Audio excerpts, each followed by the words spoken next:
Yo era amigo de Dani Hernández Duarte. Dani Hernández Duarte fue por muchos años corresponsal de la emisora aquí en Sagua. Y una vez lo acompaño a la emisora por la curiosidad simplemente de entrar al edificio, ¿no? Y ver un poco cómo funcionaba la magia de la radio.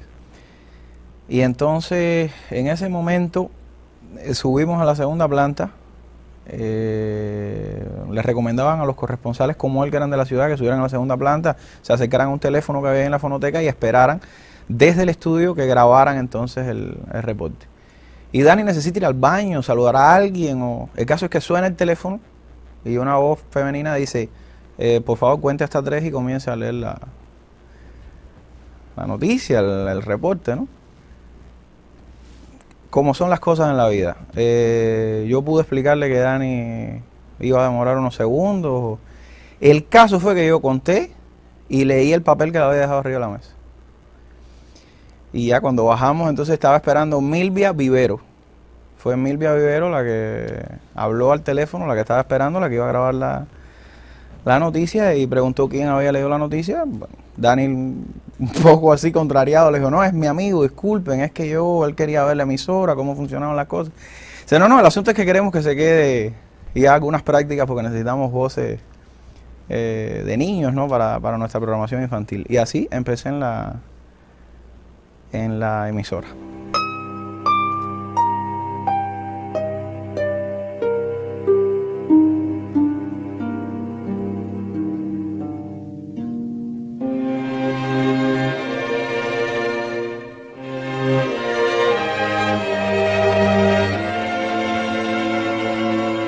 Yo era un muchacho muy tranquilo,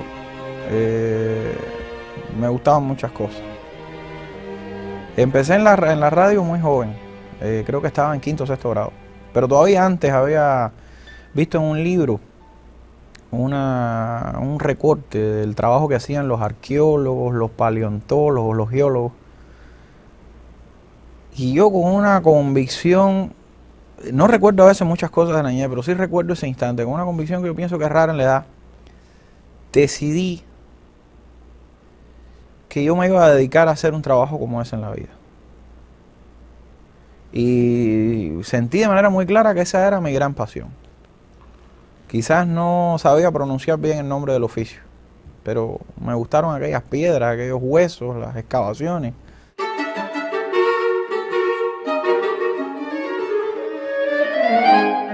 Cuando empecé no estaba Manolito,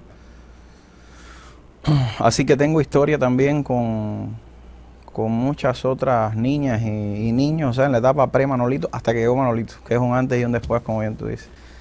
Y entonces ya éramos amigos en la calle y hacíamos un poco programas de radio en la calle, así conversando, solo que no se grababan hasta que le dije, oye, vamos a la emisora. Y bueno, desde que llegó, pues también hubo mucho trabajo para Manolito, para los dos. Hicimos época en Frecuencia del Mañana. Fue un dúo exclusivo de varones que no sé si después la directora de siempre, Elsa López UR, mantuvo ese formato, ¿no? Éramos 2 varones. Eso fue por mucho tiempo hasta que ya la edad no dio para más, ¿no?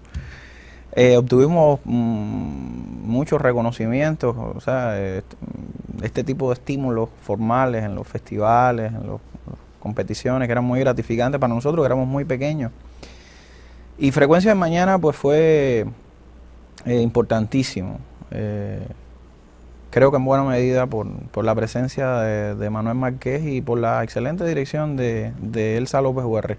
Antes también hicimos cosas muy buenas en Alegría Pioneril, que era como se llamaba, no tengo idea si ahora mismo se mantiene Alegría Pioneril, con Lynn Álvarez, y también había un piquete muy bueno entonces. Creo que esa etapa con Manolito fue la etapa de maduración.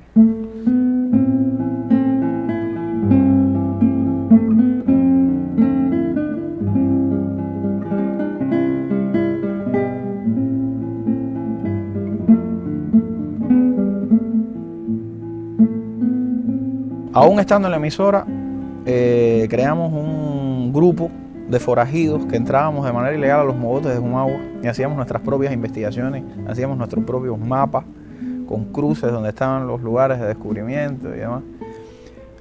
Y en alguna ocasión encontramos cosas presumiblemente interesantes, entonces las llevamos al museo. Ahí estaba una figura que es clave en mi vida, Villavicencio, Raúl Villavicencio Finalé.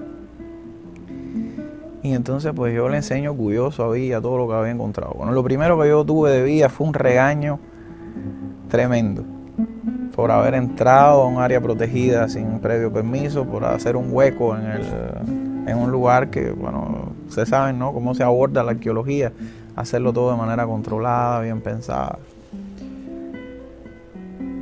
Y bueno, nosotros nos desestimulamos un poco, éramos varios compañeros de expedición. Empezamos niños, los niños se hicieron adolescentes y ya todo se empezó a complicar. Primero tuvimos la tentación de hacer los juveniles con Ernesto Rivero. Después llegó un fenómeno de la radio, Luis Morlotti, desconocido. Llegó el guajirito de Quemado de Buines con la ambición de tomar el cielo por asalto. Le gustaba mucho la dirección y hacía sus propios guiones. Y empezamos entonces así a hacer juveniles, a hacer algunos programas también de reflexión, muy interesantes, proyectos que eran de Morlotti. Y luego llega la etapa de la universidad. Y entonces el desplazamiento físico de la ciudad natal a la capital provincial, que es donde íbamos a estar becados, ¿no? ¿Y qué fue? Que nos llevamos la radio con nosotros. Pero bueno, ella después pasó a felicitarnos porque realmente habíamos encontrado al parecer algo muy interesante y nos preguntó exactamente el lugar y demás. Entonces, como hace Villa, ¿no?, que multiplica, nos convocó, nos invitó a que nos sumáramos al proyecto que existió en la ciudad desde hace muchísimo tiempo, de arqueología y espeleología, como los más jóvenes, y empezamos entonces a frecuentar el museo, a sumarnos a ese grupo. Y cuando estuve en época ya de optar por carrera universitaria, le pregunté a Villa, ¿qué estudió usted? No, pero no te preocupes, tú debes tener tus propios planes. No, yo quiero hacer lo mismo que hiciste tú porque yo quiero ser como tú. Y en la W fuimos aceptados. En ese entonces la jefatura de programación en la CMHW era un tanto diferente. Apostaban por cosas nuevas, por cosas raras. Imagínense, empezamos a hacer ahí un programa que se llamó La Fiesta del Guatao. Un proyecto también que tuvo muchos premios y tuvo aceptación, pero el caso era que estábamos haciendo en la cadena provincial un proyecto en el que los locutores éramos aficionados, ¿no? Estábamos becados en la universidad y hacíamos tiempo para el programa, que se hacía en vivo, diario. El director era un aficionado, también universitario, que el guionista era universitario. O sea, estábamos haciendo un programa diario en la cadena provincial y todos éramos jóvenes aficionados que hacíamos un tiempo, veníamos de la universidad a la W y salía el programa, excepto el técnico de sonido, todos los otros, ninguno éramos plantilla, éramos simplemente jóvenes. Y entonces, bueno, opté por por carrera pedagógica, en este caso historia, en el Instituto Superior Pedagógico Félix Varela. Y miren qué bien, en el Varela también existía un grupo desde hace muchísimo tiempo que se dedicaba a estudios arqueológicos y continué en el activismo con la arqueología al punto de hacer mi tesis de grado de arqueología, una cosa bastante rara porque regularmente se conciliaban las necesidades del sector educacional para concebir los títulos de las investigaciones y yo defendía a capa y espada la necesidad de producir un texto de arqueología para la autosuperación de los profesores a la hora de dar las clases sobre nuestros primeros capítulos de vida, ¿no?, sobre nuestra primera historia, y pasó. Y a esas alturas yo estaba muy enganchado con el tema de la arqueología. Incorporé otra faceta a mi vida, que es la docencia. Me gusta también muchísimo enseñar en la medida de mis posibilidades. Y a partir de ahí ya no me pude salir más de la arqueología. Vino periodo especial, no sé cuántas cosas me pusieron a prueba con el tema de la arqueología y simplemente no me pude salir.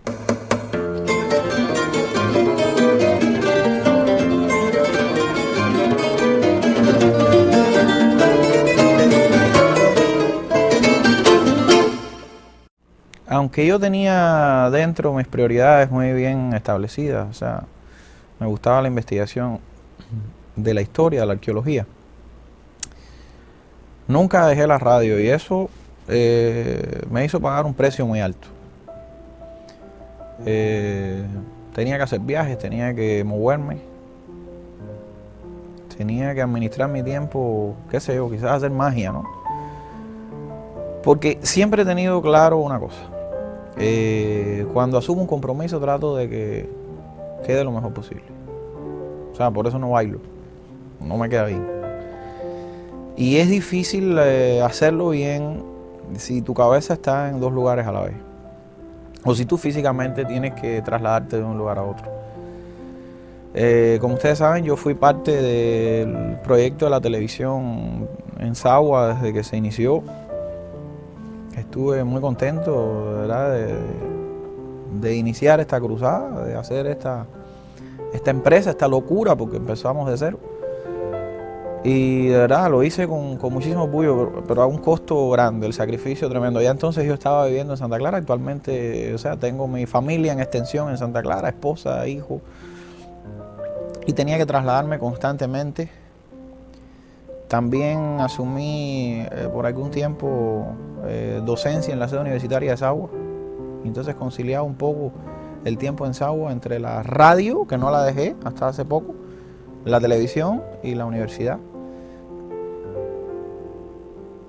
Y luego la arqueología, porque o sea, trabajaba en un centro de investigaciones del Ministerio de Ciencia, Tecnología y Medio Ambiente en Santa Clara, con sus proyectos. También mucha gente que me convocaba de la radio y la televisión, yo le ponía siempre de inicio el requisito, ¿no? Miren, a veces no estoy porque estoy de expedición, porque estoy... Y bueno, las personas me buscaban porque les gustaba la manera en que yo hacía las cosas, pero bueno, ya sabían que podía suceder, ¿no? Simplemente que podía estar de expedición o algo por el estilo, o no estar. Hasta que mi mamá y mi esposa cerraron fila y me llamaron a capítulo, ¿no? Me dijeron, oye, todo no te va a salir bien, no dispones de tiempo para hacer tantas cosas, tienes que establecer una prioridad. Bueno, tengo una familia maravillosa. Imagínate, ¿no? Estos locos tienen que tener grandes mujeres, ¿no?, detrás, madres, esposas, suegras. Mira, en contra de todo lo que dicen de la suegra, tengo una suegra, sinceramente, 5 estrellas. Y mi mamá, que también pues me ha apoyado mucho en la realización de todos mis sueños. Hay padres de dos tipos, ¿no?, a la hora de aconsejar a sus hijos con respecto al tema profesional. Unos que priorizan a la hora de dar consejos el tema de la remuneración o los beneficios que puedan sacar sus hijos de la profesión que ejerzan, y otros que se contentan con saber que sus hijos están plenamente realizados con la profesión a la que dedican la mayor parte de sus días sin que mueran de hambre. Mi mamá tuvo muy claro, o quizás yo se lo dejé claro en algún momento de la vida, que yo no era de los que transaba fácilmente. Y supo que yo llevaba mis pasiones hasta el final de sus consecuencias. Por eso siempre ha estado ahí para mí, apoyándome con el tema de la arqueología.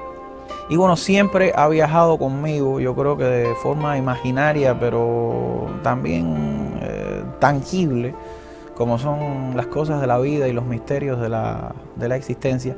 Creo que siempre he sentido también la palmadita de mi papá, que aunque falleció siendo yo muy joven, desde un inicio me apoyó muchísimo, ¿no? Con muchísimo entusiasmo en todos los proyectos míos, siempre empujó. Él quería que yo tocara guitarra, ¿no?, pero me imagino que estaba bien que perteneciera al mundo del arte, así que cuando entré a la radio se sintió muy bien. Y bueno, también después me vio en el tema de la arqueología. Recuerdo que pasó muchísimo trabajo para llegar el día de la defensa allá en la tesis de grado, en el pedagógico. Fue por su cuenta, llegó un poco tarde, pero llegó hasta el salón y se echó a llorar, ¿no?, viéndome exponer, porque es un poco el premio, ¿no?, que ven los padres después que los hijos ya han logrado cosas en la vida.